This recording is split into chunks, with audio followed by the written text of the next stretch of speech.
তোমাদের সকলকে শুভ সকাল। তোমরা কীরকম আছো? আশা করি ভালো আছো।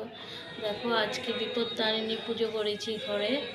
তো আমি তো এইভাবেই পুজো করি, 13 রকম ফুল, 13 রকম ফল, 13টা পান আর 13 রকম মিষ্টি, প্রদীপ, এরকমই পুজো করি মা বিপত্তারিণী। তো তোমরা কিভাবে পুজো করো কমেন্টে প্লিজ বলো আমাকে। আর দেখো, আমার মা বিপত্তারিণীকে অনেক সুন্দর লাগছে দেখতে, মালা চুন্নি চড়িয়েছে মাকে। তো গাইস দেখো, এইভাবেই নবদ্বী সাজিয়েছি। দেখো কিভাবে, ক্যামেরাটা একটু আগে দেখ। তো দেখো, নবদ্বী ফল প্রসাদ সব মাকে নিবেদন করেছি। তো গাইস আমি এরকম করেই দিয়েছি, বেশি বড় করে করিনি।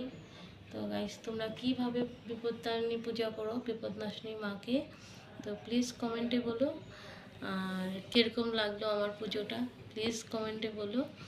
আর like comment share please subscribe করে দিও। আর দেখো মাকে কীরকম লাগছে কমেন্টে প্লিজ বলো।